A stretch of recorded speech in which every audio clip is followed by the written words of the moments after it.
ইতিহাসের পাতায় আরও একবার প্রত্যেকে স্বাগত জানাই। আজকে যে ক্লাস 9-10 এর ইতিহাসের পরীক্ষা হলো তার অ্যান্সার কি, এই যে যেটা দেখছেন সেটা আমি এ সিরিজ থেকে পরপর লিখে দিয়েছি। এইটা আমি টেলিগ্রাম চ্যানেলে প্রথমে দিয়ে দিচ্ছি। আপনি চাইলে এখান থেকে ভিডিওটা না দেখেও আপনি সরাসরি টেলিগ্রাম চ্যানেলে গিয়ে সেইখান থেকে নিয়ে মিলিয়ে নিতে পারেন। লিঙ্ক কমেন্ট সেকশনে দেওয়া রয়েছে, সেইখান থেকে আপনি টেলিগ্রাম চ্যানেলে গিয়ে এই অ্যান্সার কিটা দেখে নিতে পারেন। আপনার যে সিরিজই হোক মিলিয়ে নিতে সুবিধা হবে, কারণ প্রত্যেকটা সিরিজের আলাদা আলাদা যেহেতু। তারপরেও আমি একবার বলে দিচ্ছি একদম এ সিরিজ ধরে, বাকি আপনার যেটা সিরিজ হবে সেটা আপনি নিয়ে দেখুন। এক হচ্ছে তানসেনের অরিজিনাল নাম যে রামতনু পাণ্ডে। বেনারস হিন্দু ইউনিভার্সিটি প্রতিষ্ঠা করছেন মদনমোহন মালব্য, গায়ত্রী মন্ত্র ঋগ্বেদে, আর বিশ্বকোষ দ্বিদেরও হবে। ফার্স্ট ওয়ার্ল্ড ওয়ারের প্রত্যক্ষ কারণ হচ্ছে ফার্দিনান্দের হত্যাকাণ্ড। বর্ণপ্রথা হচ্ছে লেটার বৈদিক পিরিয়ড, অর্থাৎ পরবর্তী বৈদিক যুগে এসছিল। সেডানের যুদ্ধ হচ্ছে ফ্রান্স পরাজিত হচ্ছে। আগ্রা শহর প্রতিষ্ঠা করছে সিকান্দার লোদি। 9 নম্বর হচ্ছে কালীবঙ্গাল কোন নদীর তীরে অবস্থিত ছিল, সেটা হচ্ছে ঘরঘরা। স্বর্ণ মন্দিরের জন্য কে জমি দান করেছিলেন? আকবর। পোড়ামাটির লাঙল, এই দেখুন পোড়ামাটির পাওয়া গেছিলো, দাগ পাওয়া গেছিলো বা হাল পাওয়া গেছিলো বা কাঠের লাঙল পাওয়া গেছিলো হচ্ছে কালীবঙ্গানে, কিন্তু পোড়ামাটির বা খেলনা মাটির টেরাকোটার যে পাওয়া গেছিলো, লাঙল পাওয়া গেছিলো, সেইটা হচ্ছে বানোয়ালি হবে কিন্তু, ঠিক আছে? এটা কিন্তু কালীবঙ্গান হবে না। হোমরুল লীগে যোগদান করেছিলেন পরে জিন্না, এবং রুশ ফরাসি চুক্তি হয়েছিল 1894।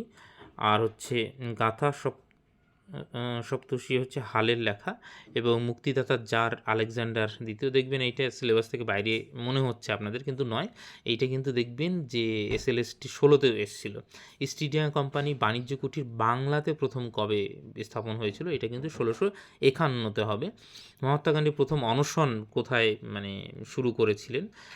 তো এইটা হবে আহমেদাবাদের যে সুতিকল, সেইখানে কিন্তু অনশন তিনি প্রথম করেছিলেন। ক্যাবিনেট মিশনের সদস্য কে ছিলেন না? র্যাডক্লিফ হবে, ছিলেন না কিন্তু এটা, ঠিক আছে। উডের ডেসপ্যাচ হচ্ছে 1854 হবে। জাতকে গিল্ডের সংখ্যা ছিল 18টি। এবার 21-এ মোহাম্মদ বিন তুগলক হচ্ছে দৌলতাবাদে, আপনারা জানেন যে রাজধানী স্থানান্তর করেছিল। ইন্ডিয়ান ন্যাশনাল কংগ্রেস প্রথম মহিলা যিনি হন প্রেসিডেন্ট হন অ্যানি বেসান্ত। জিন্দাপির ঔরঙ্গজেবকে বলা হতো। এবং হরপ্পা সভ্যতায় বা ইন্ডাস ভ্যালি সিভিলাইজেশনে ধাতু হচ্ছে লোহার ব্যবহার তারা জানতো না, এটা অনেক পরীক্ষায় এসেছে। ইন্ডিয়ান ন্যাশনাল কংগ্রেস ফার্স্ট অধিবেশন হচ্ছে বোম্বেতে, গোকুলদাস তেজপাল সংস্কৃত কলেজে। বিক্রমশিলা মহাবিহার হচ্ছে ধর্মপাল। মুঙ্গেরে রাজধানী স্থানান্তর করেছিল মীর কাসিম। ফার্স্ট সার্বভৌম শাসক কিন্তু এইটা কুতুবুদ্দিন আইবক হবে না, যেহেতু সার্বভৌম বলেছে সেই জন্য কিন্তু ইলতুৎমিশ হয়ে যাবে, প্রকৃত প্রতিষ্ঠাতা আপনারা যেটা পড়েন, এইটা সার্বভৌম শাসক বলতে এটা কিন্তু ইলতুৎমিশ হবে। ইন্ডিয়ান ন্যাশনাল কংগ্রেস সময় যখন প্রতিষ্ঠা হয় 1885, তখন লর্ড ডাফরিন ছিলেন বড় লর্ড। এবং এই কোহিমা আজাদিন ফৌজ কবে কোহিমা দখল করেছিল? এটা হচ্ছে 1944 হয়ে যাবে। বিম্বিসার হরজঙ্ক বংশের শাসক ছিলেন। ফ্রেশের মুক্তিদাতা মেটকাফকে বলা হয়, তিনি এই যে সংবাদপত্র যে আইন সেটা প্রতিরোধ করে এবং তাদের অনেকটা স্বাধীনতা দেয়, এটা একটু মেটকাফ হয়ে যাবে। এবার 33-এর হবে থিওসফিক্যাল সোসাইটি হচ্ছে অ্যানিবেশান্ত হয়ে যাবে। রাসবিহারী বসুর যে ছদ্মনাম নিয়ে গিয়েছিলেন সেটা হচ্ছে PN ঠাকুর হয়ে যাবে।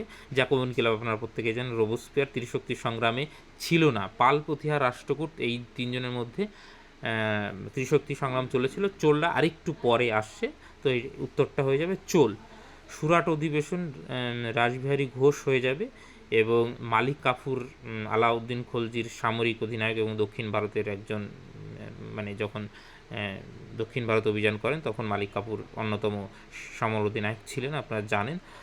হর্ষবর্ধন এইটা কিন্তু প্রয়াগে প্রথম এই যে কুম্ভ মেলা হয় না প্রতি 5 বছর অন্তর অন্তর, সেইটা কিন্তু হর্ষবর্ধন শুরু করেছিলেন প্রয়াগে, এবং তিনি তখন ওইখানে অনেক দান ধ্যান করেছিলেন। দিব্য কৈবর্ত বিদ্রোহের সঙ্গে সম্পর্কিত আপনারা জানেন। হিন্দু মেট্রোপলিটন এইটা হয়ে যাবে আপনার সম্ভবত 53, এটা আমি লিখতে বোধহয় মিস করে গেছি। আর বিপিনচন্দ্র পাল নিউ ইন্ডিয়া, এটা কিন্তু উইকলি নিউজ পেপার হচ্ছে, এবং ভারতীয় সঙ্গীত আপনার সামবেশ আপনারা জানেন, ভারতীয় সঙ্গীতের উৎস। আব্দুল রাজ্জাক দ্বিতীয় দেবরায়ের সময় এসেছিল, দেবরায় সেকেন্ড, পাট্টা কাবিলাস শেরশাহ। এবং ড্রাফট রেজুলেশন এইটা কিন্তু মানে নেহেরু প্যাটেলও দুইজনই কিন্তু অ্যাসোসিয়েট ছিলেন, কিন্তু প্রপোজ করেছিলেন নেহেরু, সেটা রেকটিফাই করেছিলেন প্যাটেল। তো কোনটা অ্যান্সার নেবে এইটা দেখা যাক, সম্ভবত নেহেরুই নেবে। তো অ্যান্সার কী দিলে বোঝা যাবে। এইবার অশোক স্তম্ভ দিল্লিতে নিয়ে এসেছিলেন Firoz Shah Tughlaq, sir Thomas Roe কার সময় এসেছিলেন, সেটা হচ্ছে জাহাঙ্গীর। এবং দাসীদের জন্য আলাদা বিভাগ করেছিলেন ফিরোজ শাহ তুগলক। রেলপথ হচ্ছে 53। আর বোধি লাভ করেছিলেন গয়া, বুদ্ধ গয়া। ময়ূর সিংহাসন নাদির শাহ নিয়ে গেছিলেন। ত্রিশক্তি চুক্তি রাশিয়া ছিল না। এবং পানিপথের যুদ্ধ 26, 56 এবং 1761 আপনারা জানেন। স্পেনের ক্ষত পেনিনসুলার যুদ্ধ এবং প্রথম দাক্ষিণাত্য আক্রমণ করেছিলেন আর্দুন খলজি। আর মহামল্ল প্রথম নরসিংহ বর্মন উপাধি নিয়েছিলেন। সুপ্রিম কোর্ট 74-এ প্রতিষ্ঠিত হয়েছিল, 1774। আর এই ফ্রান্স রেভলিউশনের সময় হচ্ছে ষোড়শ লুই ক্ষমতায় ছিলেন বা ফ্রান্সের রাজা ছিলেন। আলটিজিটের সন্ধি হচ্ছে 1807। এই হচ্ছে অ্যান্সার কি আপনারা বললাম যে দেওয়া রয়েছে আপনার টেলিগ্রাম চ্যানেলে, সেইখান থেকে মিলিয়ে নিতে পারেন। আপাতত সকলকে অসংখ্য ধন্যবাদ। এবং আপনারা চাইলে বলতে পারেন যে কতটা স্কোর হলো আপনাদের এই কোশ্চেন, এবং কোশ্চেন কেমন লাগলো। কোনো মতামত থাকলে নিশ্চয়ই কমেন্ট সেকশনে জানাতে পারেন।